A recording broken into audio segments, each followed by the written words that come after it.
Let's consider Martin Heidegger's objection to the importance of technology for human life. It is a common assumption today that technology contributes to the good life. Technology facilitates human actions, such as communications. Technology enhances areas of human life. Some intellectuals have envisioned a utopia empowered by technology. In short, that by way of science and technology, all human needs will be met, that happiness will be assured. Martin Heidegger refers to a utopia empowered by technology and science on pages 49 and 50 of the memorial address. Let's review what our past authors have said on the topic of technology, and we'll look at the insights of Heidegger about technology, most of which are given in the 1955 speech. And finally, we'll conclude with Martin Heidegger's proposal that meditative thinking can empower a free relationship to technology. First, past authors. Henry Thoreau refers to technology as modern conveniences. According to Henry Thoreau, modern conveniences carry life costs which we overlook. According to Thoreau, modern conveniences complicate my living and thus hinder the pursuit of happiness. Both Pope St. John and Martin Luther King refer to technology.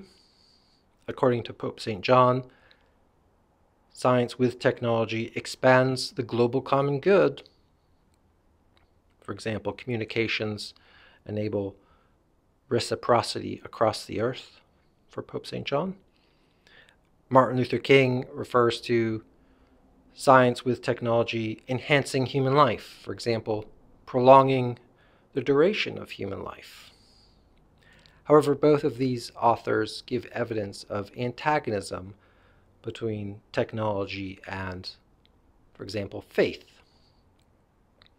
The proliferation of nuclear power, in particular nuclear weapons in the 1960s, caused great anxiety and despair among people throughout the world, according to those authors.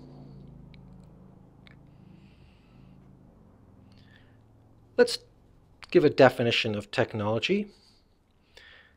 This doesn't come from Heidegger, but it would be useful to have a definition.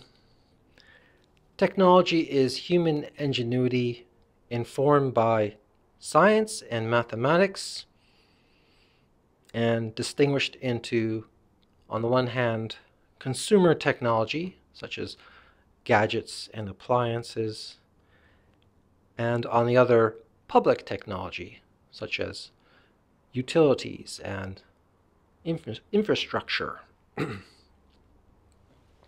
Okay, well, let's hear a quote by Martin Heidegger on the topic of technology, which takes up about half of the 1955 speech. This is on page 48 of the memorial address. Martin Heidegger writing, "All that with which modern techniques of communication stimulate, assail, and drive man, all that is already much closer to man today than his fields around his farmstead, closer than the sky over the earth, closer than the change from night to day, closer than the conventions and customs of his village, than the tradition of his native world." Here the author is asserting a kind of antagonism between technology and the homeland, that technology has supplanted and replaced our rudeness in the homeland. Let's review some of the insights of Heidegger given in the 1955 speech. Heidegger agrees that for many, technology supports the good life by contributing resources and facilitating human activities. Most of us, claims Heidegger, take up technology for its usefulness and availability.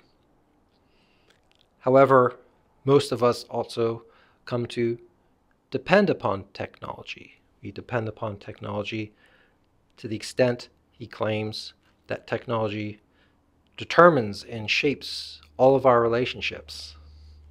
Not simply our human relationships, but all relationships to the world around us, says Heidegger. Martin Heidegger claims that there's a truth about technology. He refers to this as the meaning of technology. And this truth about technology we overlook. We don't think about the truth of technology. We take it up for what benefits or services it provides.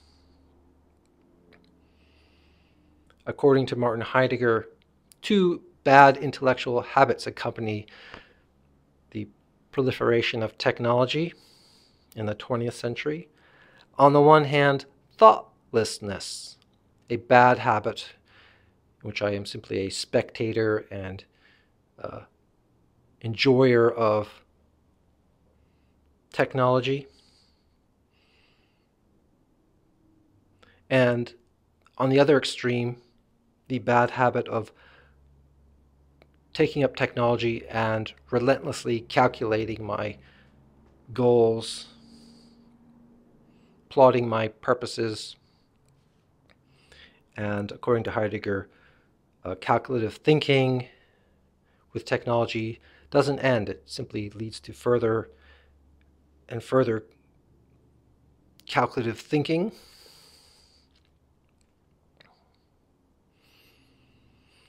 According to Martin Heidegger, the dependence upon technology supplants our rootedness in the homeland. What is the solution to this significant problem? According to Martin Heidegger, we need to be practicing the intellectual activity that distinguishes us as humans. That's similar to Aristotle's proposal about the contemplative life. For Martin Heidegger, human beings have the inherent ability to think meditatively about unobservable truths. Martin Heidegger asserts in the speech that we can practice meditative thinking, all of us, and by meditative thinking, we'll begin to understand the truth about technology, in short, its true nature. Let's look at the speech where Martin Heidegger proposes what he calls a free relationship with technology, in short, one in which we're not dominated. This is on page 54, Martin Heidegger writing, "We can use technical devices, and yet, with proper use, also keep ourselves so free of them that we may let them go at any time. We can use technical devices as they ought to be used, and also let them alone as something which does not affect our inner and real core." And again, in the next paragraph,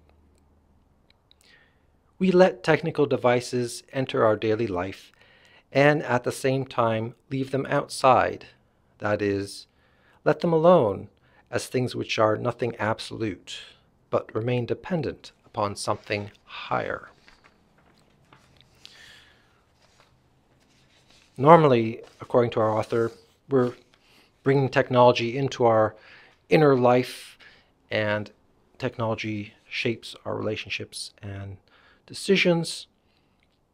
If we practice meditative thinking, a kind of prudent, patient thinking, we'll be empowered, claims our author, to keep technology out of the core of our daily lives.